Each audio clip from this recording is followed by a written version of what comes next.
Okay, this is part 2 of the Athens Session 2 commentary, where we'll take a closer look at the arguments with a focus on identifying premises and conclusions and putting them in standard form and figuring out where exactly you can critique various arguments. So recall that our original question is, should worthy slaves and medics be allowed to vote? And that we have a more general question, which is who should be allowed to vote and why, and we also have a status quo, which is that you must have 2 Athenian parents, that you are male, and that you are age 20 plus, and importantly, we have, this is the criterion for citizenship, and all 3 are criteria for participation in the government. Interestingly, why 2 Athenian parents? Well, basically, the claim is that a father must be an Athenian citizen. Previously in history, in Athens specifically, you only needed 1 parent, but at some point the idea was that, well, foreigners can just come in and marry the women, and their children, since their only connection would be through the woman, wouldn't be really Athenians. So having an Athenian father, thus both parents would have to be Athenian, seems to be what really matters here. It's just a little note on patriarchy. Okay. So the question is, who should be allowed to vote and why? And given that there's a status quo, another way of stating the question is, should we change the status quo? And if so, how and why? So everybody is responding to the status quo in some way. What should be the criteria for citizenship / being able to participate in the government, which is technically a different question. So technically there might be actually 3 questions worth keeping separate. One is, what are the criteria for citizenship? 2 is, what are the criteria for civic participation in the government? The ability to vote specifically, but also play other roles in the government.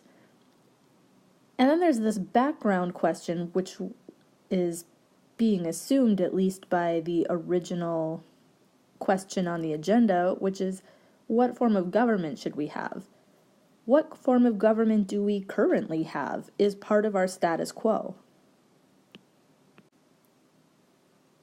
The status quo is that we have a radical democracy. In what sense is it radical? This is sort of crucial to understanding our form of government. And insofar as different factions and people in the assembly want different criteria for civic participation, when are we talking about citizenship and when are we questioning the very form of government we have? Now, lots of people are committed to democracy, but not the current form of democracy we have, and other people might not even be committed to democracy, though you might not get them to admit that if you press them.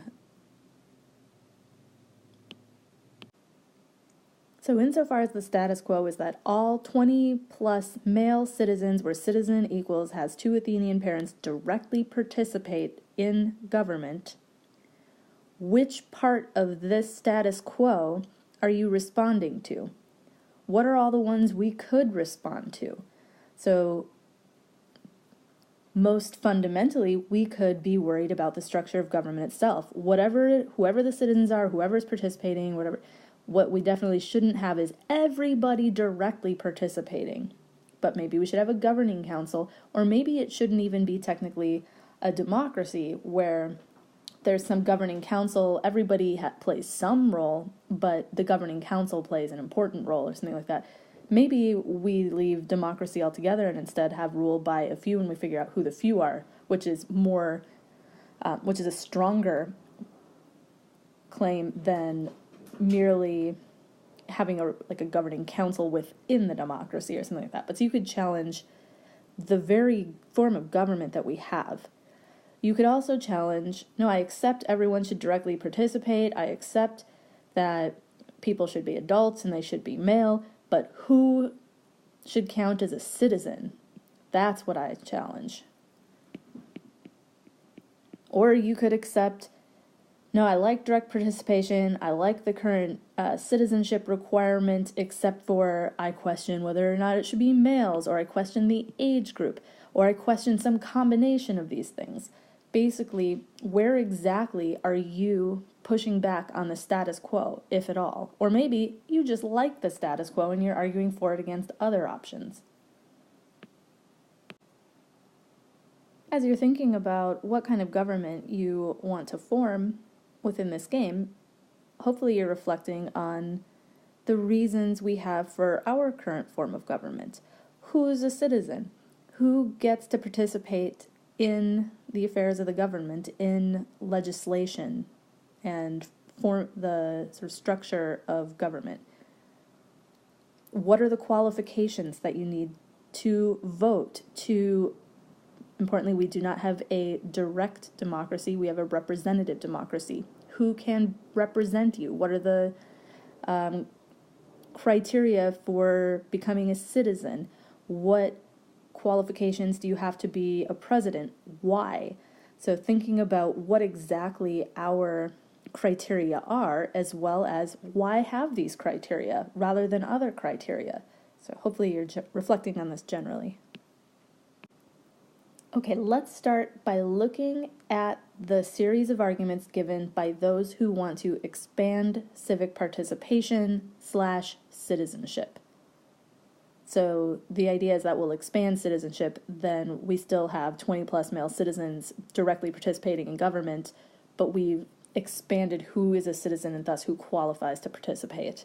And we're expanding it to, quote, worthy medics and slaves, where worthy equals fought to overthrow the reign of the 30, or maybe that was the main one proposed, but maybe there were some other criteria that were relevant to counting as worthy as well. So let's look at the kinds of arguments we saw in support of this claim.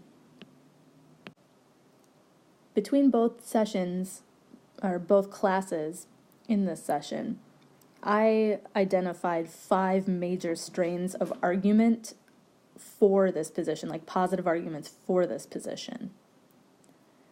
One is that by expanding civic participation in this way, it promotes and strengthens democracy, specifically our direct democracy. That it's also, the number 2 is that given what worthy medics and slaves contribute to society, citizenship is a matter of desert. These people have earned and deserve to be citizens of our city-state. There were appeals to precedent.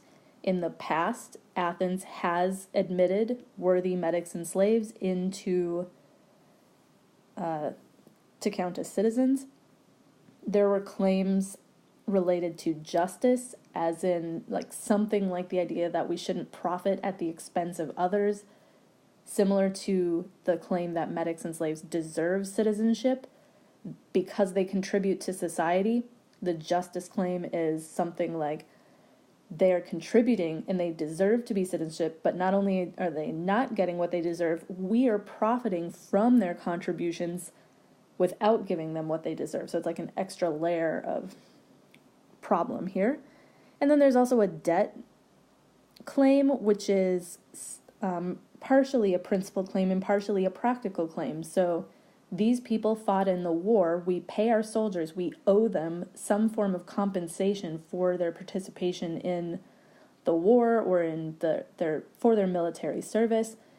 The principle is we ought to repay our debts. Typically, this would be monetary compensation, but Athens is a little bit broke right now, so it would just be practically expedient to repay our debts by granting citizenship if they'll accept that instead of monetary payment. I think that was the kind of argument made. So at any rate, here are 5 major strains of argument for this claim.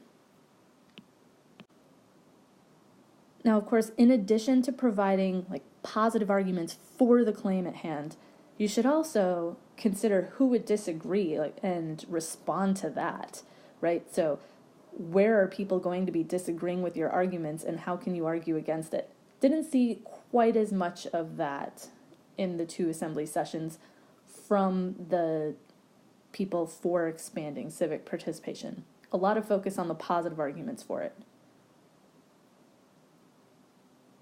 The other thing worth clarifying here is, I'm not going to rewrite this in standard form, but you can imagine it in standard form. So that we should expand civic participation or citizenship to include worthy medics and slaves, consider that the main claim, and then consider some claim related to each of these 5 general strains of argument a major premise to support this claim. It would promote strength in democracy. Anytime somebody contributes, blah, blah, blah, they deserve to be citizens, and in fact, these people have contributed. There's precedent. It's a matter of justice. We have a debt to repay. So these are 5 major premises for the main claim, and of course, each one of these premises can be supported by arguments. They can be the conclusion of their own arguments. So let's go through and look at the arguments for each of these major premises. Okay, let's first look at the reason why we should expand civic participation or citizenship is to defend or ensure a functioning democracy. We want to promote the current form of government we have, and expanding citizenship would do this. Why think that? Why think that that's true?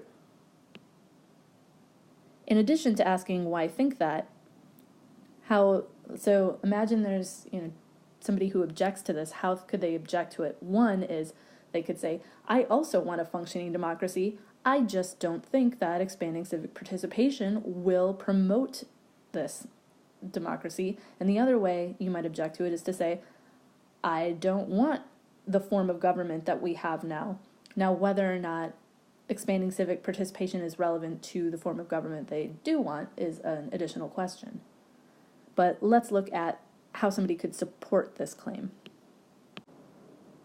So an argument we saw was that by including more people into the citizenship, we will have more views, and we will thereby dilute the influence of any specific group.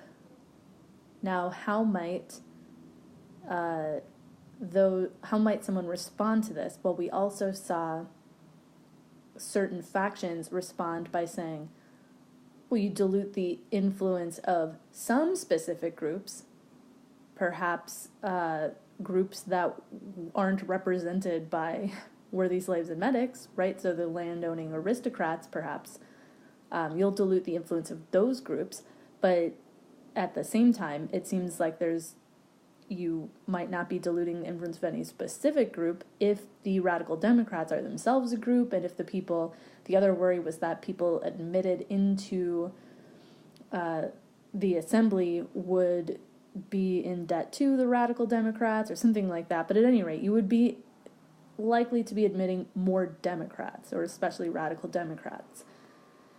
But at any rate, that's the argument. And let's look at it in standard form.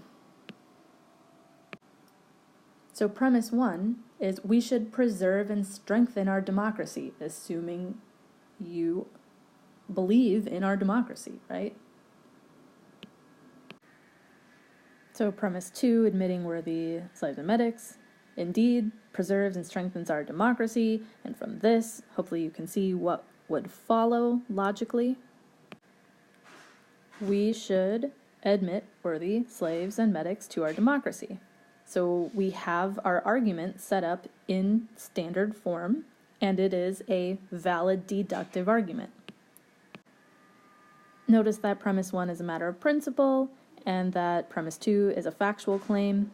So what it would take to support premise 2 is actual information about how admitting people would work in relation to the political future of the democracy.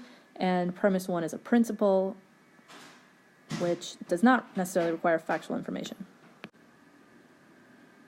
That doesn't mean there aren't some facts that are relevant. Like if one of the criteria for whatever form of government we should have is that most of the people will be as happy as possible, and happy means something quasi-factual, like then facts can play a role. But importantly, if you're going to object to this argument, you object to this more principled claim, or do you object for factual reasons?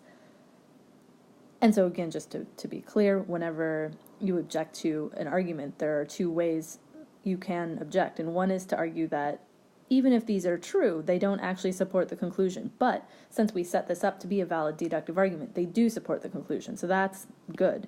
The question is, should we accept these premises? One is, well, would this actually do what you say? So there's a factual claim here. I love democracy too, but would this really preserve and strengthen our democracy? And then the other question is, should we really be trying to preserve and strengthen this form of government? Which premise do you think different people were attacking here? Okay, the next major claim here is that at least some of these people deserve their citizenship. They deserve to participate in the government that they are ruled by because they've earned their place. So the claim is that it's a matter of desert, and that question of desert is definitely something to examine in further detail. But we'll think about that in a minute, and instead, here's just the basic structure of the argument. Anyone who deserves, and I'm just using X here for a shorthand, say anyone who deserves to participate in government and be a citizen should be granted that thing. Certain slaves and medics deserve X, therefore they should be granted X. So this might be one way of setting up the argument as a deductive argument. So if these premises are true, the conclusion does follow, that much is clear. The question is, are the premises true? Now again, one is clearly a principled claim,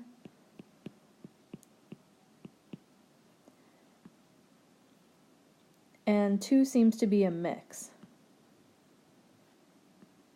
In part, there's a principled claim you're going to have to make about in virtue of what one deserves a thing. And then there's also a claim about that's more factual, like whether or not these people, in fact, meet the criteria for deserving that thing. But at any rate, how would somebody object to this argument? Well, you can object to either premise 1 or premise 2. And how could we do either of those things? Well, for premise 1, you might say, just because somebody assume somebody does deserve a thing, that doesn't mean they should automatically be granted it. Why? Well, maybe it depends on the X in question, and who is in a position to grant it or something. So like, just because you deserve a thing doesn't mean it's someone else's responsibility to give it to you, is a kind of argument you might hear. But in the case of civic participation, maybe it seems a little like if you deserve to be a citizen, you should be a citizen. Maybe that principle seems pretty straightforward, and what we'll really disagree about is who exactly deserves to be a citizen and why. That's the real source of our disagreement. That's probably the case here. So let's focus in on premise 2, which is something that's clearly contentious.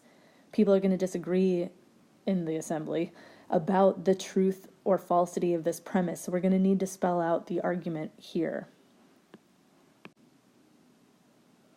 Okay, so anyone who deserves citizenship should get to be a citizen. A citizen is a matter of desert when, as in somebody deserves it, when you contribute economically by running a business or contributing your labor, or you contribute military service. And importantly, both of these claims have to do with contribution. You ought to be able to participate in governing a city or play some role in the sort of legislation of the city when you are an active contributor to the city as a whole, is the general kind of claim here. And here are some important forms of contribution. Then premise 3 is that at least some, perhaps many, medics and slaves hugely contribute to the city, either in terms of running businesses, providing their labor, or their military service. And the emphasis, I think, came out on military service specifically, but some people mentioned the other one. And so if these three things are true, then certain medics and slaves should be granted citizenship, allowed to participate. So if you do accept all three premises, you should accept the conclusion. The question is, so it looks like the relationship between premises and claim is good, but who might object to the argument by rejecting one of the premises?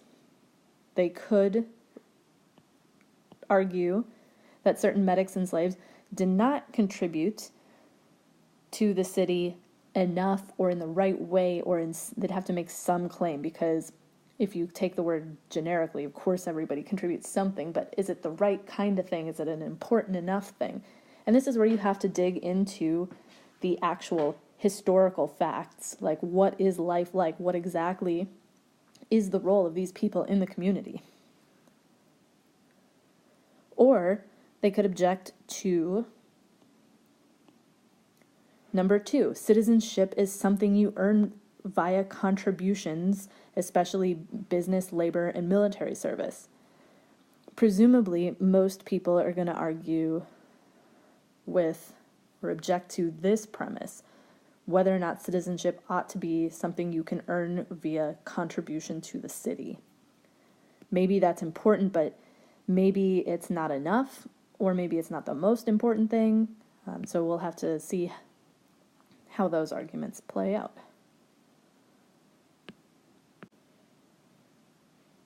Next, in both sessions, we saw arguments from precedent. So if you are really just appealing to precedent, and that is something that seemed to be the case in at least one session, but I think both, where the only appeal was just, there's a precedent for doing this. The argument in standard form might look like, if medics and slaves were granted citizenship for X in the past, they should be granted citizenship for X now, where X is something like for having participated or contributed military service, and we're in a situation where maybe our population is lower, the city is broke, whatever the facts on the ground are now and in the past. If you want to say like, well, in the past we were in this circumstance and slaves and medics did X and we granted them citizenship, we are currently in that same situation. So because of this precedent, we ought to expand civic participation now. So is this a good argument? Well, do the premises support the conclusion? Yes, this is a valid deductive argument, so the relationship is good. So if we're going to object to this, we'd have to object to one of the premises. So one is a matter of historical facts. You'd have to look it up. Is it the case that medics and slaves were admitted as citizenship in a certain kind of circumstance in the past? Yes, that is true. So if you're going to object, it's going to be to, so this, is a factual claim, and it seems to be a good one. So what about this principle? If they were granted citizenship in the past, they ought to be granted citizenship now. Precedent is something that matters. Well, this sounds an awful lot like a kind of fallacy. Can appeal to tradition or appeal to precedent. Just because people did this in the past doesn't mean they were right to do it in the past. That's one way you could push back on this premise. Or you could say something like, the situation really isn't analogous, so even though we did it before, we ought not do it now. There's some additional reason now. But more important, you might ask, like, why was it justified in the past such that those same justifications are relevant now? It's not the fact that we did it in the past that matters. It's the fact that we did it in the past for a good reason, and we have those same good reasons now that matters. Now, there is an interesting question here that might be worth reflecting on. Precedent plays a huge role in our legal system. And why is that? And what is the value of taking precedent seriously?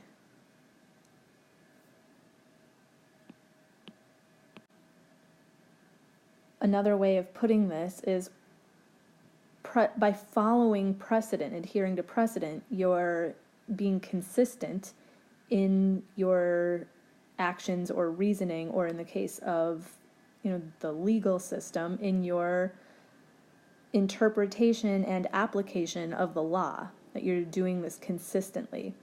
Why is consistency important?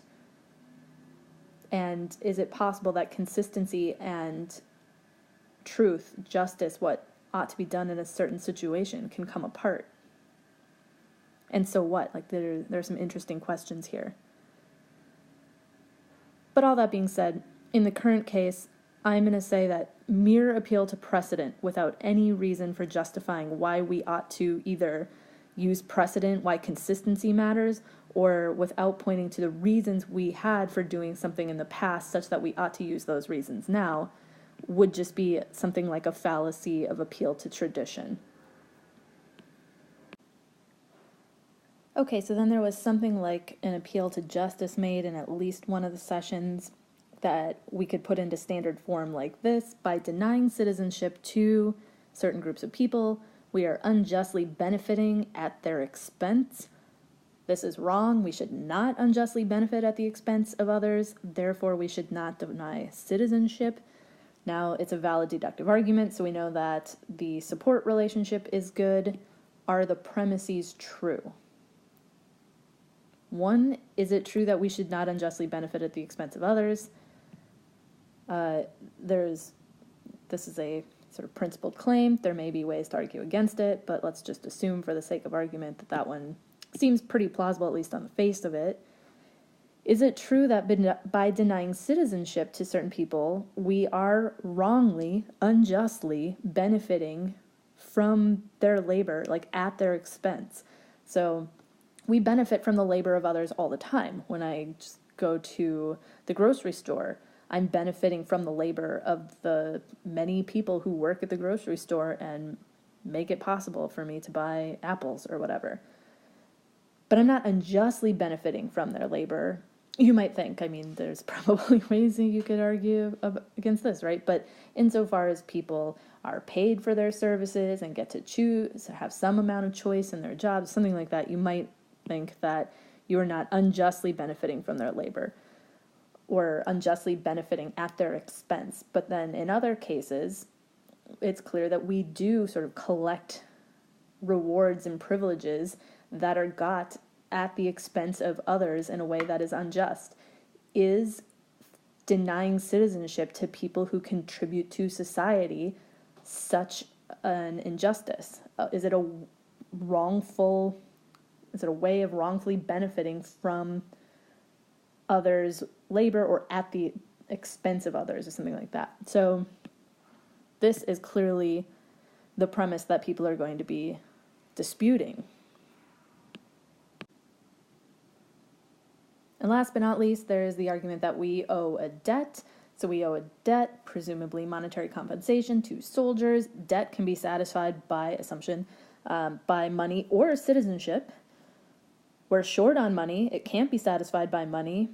Thus, we should grant citizenship to satisfy the debt. And then maybe we should add as a premise a certain assumption here, which is that we ought to pay our debts. So maybe that could be like assumption like 3.2. Add that as a premise. That should be in there. We owe a debt. We ought to pay our debts. Debts can be satisfied by money or alternative means, in this case citizenship. We don't have the money, so we have to use the alternative means, in this case citizenship, so we should grant citizenship. As it's worded, this is technically not a valid deductive argument. There might be a way to sneak around whether or not this conclusion follows, but for complicated reasons, it's close enough to a deductive argument that, at any rate, these premises, if you believe all these premises are true, you should probably believe that this conclusion is true. And where would could somebody reasonably object to the truth of a premise here? Well, the assumption we ought to pay our debts, you could object to this like we ought to pay our debts except for in very special circumstances, and this is one such circumstance. So maybe you could object to like, yes, this is a general rule of thumb, but it's not an absolute claim. You could object that we owe a debt to the soldiers or something like that, but it seems if they were, you'd have to do some digging in history and what are the norms for military service, but they were paid, and the question is, do we still need to, have they been paid or not, and do we need to pay them somehow? This claim is a matter of what people will accept. Presumably, they would be willing to trade money for citizenship. It could be optional, whatever. This seems to be a matter of historical fact. Indeed, the city is short on money.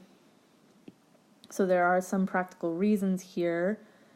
But let's look back at this. There's an important fallacy. Sometimes it's called an either-or fallacy or a false dilemma. And especially if we use the word only, the debt can only be satisfied by money or citizenship. You might say, well, that's not true. We do have to satisfy the debt. Maybe we could pay money, maybe we could do citizenship, or maybe there's some other kind of compensation that would allow us to discharge our debt to these medic enslaved soldiers. And if so, that's a way you could respond to this argument. Okay, let's move on. Okay, so recap. The main claim is that we should expand civic participation. We've seen 5 strains of argument for that, although one of them looked like it was just a fallacy without explaining why it was a good reason in the past and that those good reasons apply now. This doesn't really help us, so forget that. But we've got 4 pretty interesting, at least initially plausible arguments. We've seen how we could spell out the arguments for each one of these major premises in standard form and identified the most likely point of objection from somebody who disagrees with that argument in each case. So each one of these premises could be argued against. And just to kind of recap, people could definitely argue against what we're even trying to do is promote and strengthen democracy. So somebody just might not even be on board with that. Somebody might say that their contribution is important, but it does not lead to deserving citizenship, but something else, or there are some other criteria for citizenship. They could argue that indeed there's contributions, but we shouldn't see that as us wrongfully profiting at the expense of others. And indeed we owe a debt, but we ought not pay that debt with citizenship. Right, so there are ways you could respond to each of these premises. And there are alternative views that, insofar as you do deny a premise here, well, you would have to give a positive argument for some alternative. And so the radical Democrats who are making this argument should also be trying to object to alternatives. So maybe a 6th argument could be, there are no better alternatives, and then try to argue for that. But okay, let's move on to one of the other views. So we looked at the radical Democrat view, let's look at least some of the others. So insofar as you don't want to expand civic participation, maybe you're for the status quo, maybe you are for roughly the status quo, but let's loosen those parentage restrictions. Maybe just one parent is sufficient. Or maybe you are for either restricting who can participate in the government at all, or adding a governing council. This is where the difference between a citizen and civic participation might come in. So there's a group of people, especially the people who are advocating land ownership and education as important to civic participation. Presumably they're not saying we should restrict who is a citizen of Athens, but instead who can participate in the government. So how is this idea changing the form of government itself they have in mind? So are they saying that we should instead have a representative democracy, such that not everybody gets to directly participate, but they should be represented? Or are they saying, no, everybody can still vote, but there's a governing council who at least sets the agenda and has some important role in shaping legislation, but still everybody gets to vote on it? Or are we planning on restricting the government more generally? Now, presumably people who are arguing these positions wouldn't, at least at this point, wouldn't want to say that out loud if they're thinking like, no, we don't even want democracy. So they should be emphasizing is just, like, it would make sense to have, at least on the face of it, they could admit, we like democracy, it's just this form where everybody is at the assembly, everybody is proposing and voting on legislation all at once. This is a mess, and there are lots of reasons against it. So yes, everybody should ultimately get to vote, but there should be some kind of governing council that is primarily responsible for setting the direction of our legislation. Right, so that's the kind of thing that they're proposing. And then, of course, in each case, whichever thing is being advocated for on this list, there should be reasons why. Okay, insofar as you are for limiting participation in some way, what is the driving concern? Why not allow an expansive policy for who can participate? What's the problem? What's wrong with allowing a medic to have some kind of say in the governing structure of Athens? Like, what is the problem? And what is the benefit of having some sort of heritage connection to the city, like your parents are both citizens, or owning land in the city, or having education? Like, why are these the kinds of things that we should use as criteria for limiting participation in the government?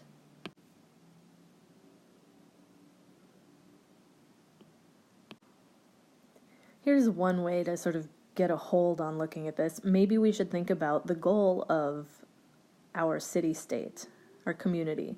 We want to have a successful, flourishing city-state community. Well, of course, we should say, what do you mean by successful? What counts as a flourishing, happy, good, successful, whatever, city-state? But however you spell that out, then you might connect that with what it takes to fulfill that goal. We need citizens or political participants who will pursue and achieve the goal. So the question is why think that certain groups of people who have two Athenian parents, people who own land, people who are educated, would be more likely to pursue and secure this good outcome, a flourishing state? And just to reflect on it for a minute, how do we think about what counts as a successful, flourishing, say in our case, country? Maybe we have something like, oh, so long as all of the individuals can preserve their life, are free, and free to pursue their own conception of happiness or something like that, that is what counts as a successful, flourishing city-state or country. What do you think? What does a flourishing country look like? And who is best in a position to participate in government such that we achieve this goal? So first and foremost, why should heritage matter? In particular, why should having been born to two parents who were citizens matter? And what counts for the United States? It's being born on the land, not just the blood connection. So we have sort of either way. So if you're born outside of the U.S., but you are born to two citizen parents, you're a citizen. Or if you're born on the land, whether or not your parents are citizens, you're a citizen, right? So different countries count which one matters in different ways, but why should either of these things matter? So you might think, well, somehow the blood connection to the past or something matters. I think this one is maybe one that becomes less and less compelling into our modern ears, but maybe not. You might think that whether the connection is blood or having been born and grown up here, this sense of loyalty or legacy will make it so that you have the best interest of the country and the values of the country in mind, or city-state. So you've got shared cultural values, traditions, whatever. And also we saw people cite allowing medics and slaves to participate in the military as a reason for losing the war. This would require some historical analysis. But as was also pointed out in, I think, both of the classes, that with the exception of having two Athenian parents, a lot of the slaves and medics, or people with one Athenian parent, have lived in Athens their whole life. They have some sort of connection to the city. They have shared cultural values and traditions and are loyal to the city. And maybe there's some, I think at least one section really focused on proving loyalty. Does it require having lived here a certain number of years, demonstrated your loyalty in some way? Somebody made a nice reference to the Republic, where there was some focus on identifying who amongst the youth that they are picking out for future government leadership roles have demonstrated loyalty the most. So you might think that these things, blood and legacy, make you loyal, but there seems to be good arguments that you don't need these things to be loyal to the country. Okay, why should land matter? We saw a lot of people trying to make arguments that actually owning land in Athens should be important to whether or not someone gets to participate in the government. And so one of the main claims here was that you have a physical investment or stake in Athens. And again, maybe this is reason for thinking that you are especially loyal or especially have the best interests of Athens in mind because you have this physical stake in it. You also, if you owned the land, you're wealthy, and so while owning land doesn't automatically make a person educated, the people who own land have the opportunity to pursue education and the political interests of the state. So there were a lot of sort of arguments that these are the people who have had the time and opportunity to really study and focus on the interests of the state. There was some argument that being wealthy is a really important contribution to the state, so the wealthy landowners pay for triremes, the boats to go on military expeditions and tribute expeditions, and they pay for the festivals and honoring the gods and constructing sort of buildings. They pay for the walls, whatever. So the wealthy have contributed the most to the state, and therefore we already saw arguments from contribution to desert. And so deserve or have earned or are in the best position to guide the state and help the state achieve its goals. And then we also saw a sort of something like Cephalus's position in Book 1 of the Republic, that by being wealthy, they are more likely to be just. We saw a similar argument to this in around the 2016 election in the United States, where a lot of people were claiming that because Trump was rich, he wouldn't be susceptible to bribes and greed, and so that was a reason in his favor. So maybe that's kind of like something that would align with what Cephalus is saying. We'll see. So In addition to these things, there was also a lot of focus on the problems with radical democracy or the status quo, which is that people participating in the government are uneducated or uninformed, that if we expanded to include people who were not born here and don't have these kinds of things, there's maybe a question of loyalty, and have questioned ability to make decisions given either poverty or whatever. There were lots of different arguments about this. So this is the general sort of approach to the land case, what makes owning land especially relevant to achieving the goals of the city. And we saw people advocating that education is what matters when it comes to which of the citizens ought to be participating in government so as to achieve the goals of the government. By having the right education, perhaps you are better able to determine and pursue what's best for the state. And also, so there's the argument like trying to show that that was true, and then there were arguments against the status quo, where we have people who don't actually know what's in the best interest of the state and or might not be pursuing that even if they did know what it is, especially when it comes to ability to identify what the best arguments are, or something like that. So we saw that kind of argument.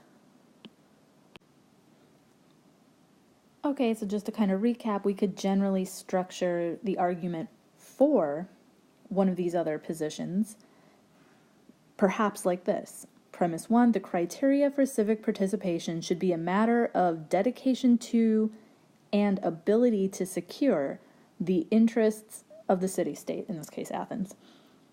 Premise 2, legacy or land or education is the criterion most connected with dedication and or ability to secure the interests of the city-state, in this case Athens. Thus, legacy or land or education should be the essential criterion for civic participation. Now, of course, the different factions will disagree about which one of these things, whether it's legacy, land, or education, that matters. But we at least see the general structure that this argument might take. Now, how could we evaluate it? So, if the premises are true, they do support the conclusion, so that's good. Are the premises true? 1, should criteria for civic participation be closely connected with either proven or likely dedication to pursuing the interests of the state or ability to actually secure the interests of the state? Is that the criteria that we should have for civic participation? And also, we should probably say, what exactly are the interests of the city-state? And this might be relevant and important to dig into, but is premise 1 true? And I could see different factions disagreeing about premise 1 and needing to come up with interesting arguments either way. And is premise 2, whether it's spelled out in terms of legacy, land, or education, true? And I think that we saw in both classrooms the people who were defending legacy and land seemed to have a somewhat difficult time for making the claim that this is most essentially connected or necessarily or exclusively connected with dedication and or ability. Because a lot of people are saying like, oh, people who don't have the Athenian legacy, say medics and slaves, they were still born here. They still share our cultural values. They still care about the future of the city-state. They are loyal. Like, loyalty doesn't have to be connected to blood. That seemed like an argument people are making, and that's pretty plausible. And why should owning land mean that you are the most dedicated or the most able? So there are lots of ability-related things in terms of wealth. But there did certainly seem to be ways of arguing against this and arguing that, like, well, of course, many of the medics under consideration here, and especially Lysias in our assembly, is very wealthy. so wealthy that he's highly educated, has the ability to contribute to the city-state, has a demonstrated dedication to the city-state. So how do you argue against this? I thought that was something that we definitely dug into. And then education was something we dug into. Well, I think education is required not just for the dedication component, but specifically the ability component. And I thought, especially in 530, a really interesting question about education came up.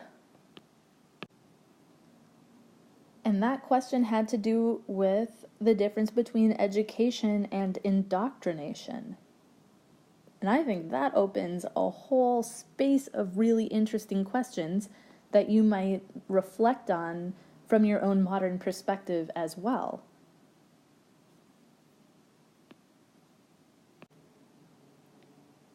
This is actually a topic that we will, at least in certain ways, return to a couple times throughout this course in some way. Maybe not exactly in these terms, but this question about the difference between education and indoctrination, or something like it. Something like the instilling of values in a way that isn't a matter of logical argumentation or something like that. This is a question that we will pursue later, but how it comes up in the context of the discussion we have is people were worried. So who's proposing education? That's the Socratics, right? The followers of Socrates. And people were concerned that the Socratic school would be the only source of education, and so everybody would be sort of indoctrinated into believing in sort of Socratic ideas.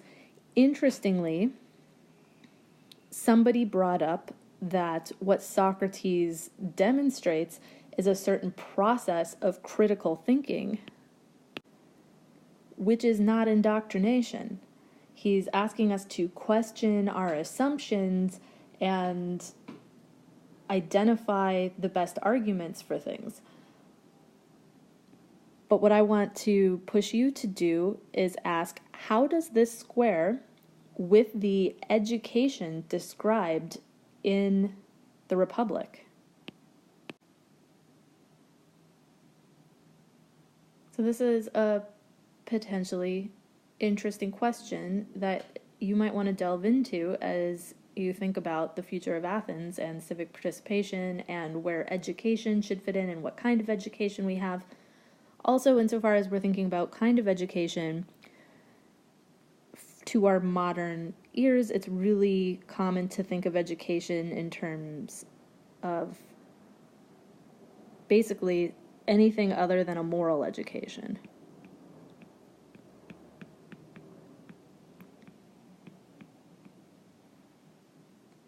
But should we receive something like a moral education, an education in how we ought to live the good life, and what is a good city if a city is the kind of community in which everyone is able to live a good life or something like that. So is moral education a part of the education we're receiving or not? So really this is something that's going to matter for future assemblies. What kind of education is appropriate for the people who will be involved in the decision-making of the city? What kind of education is not appropriate? Where is the line between education and indoctrination? Is indoctrination always a bad thing? This is something that we also have already talked about when we were talking about teaching children, teaching them early on, things like sharing is caring or whatever, instilling certain kinds of values. Is this always a bad thing? So really thinking about the role of education and civic participation should be something that we delve into deeply in the coming sessions. So let's end there. I look forward to seeing where the assembly decision-making process goes in session 3.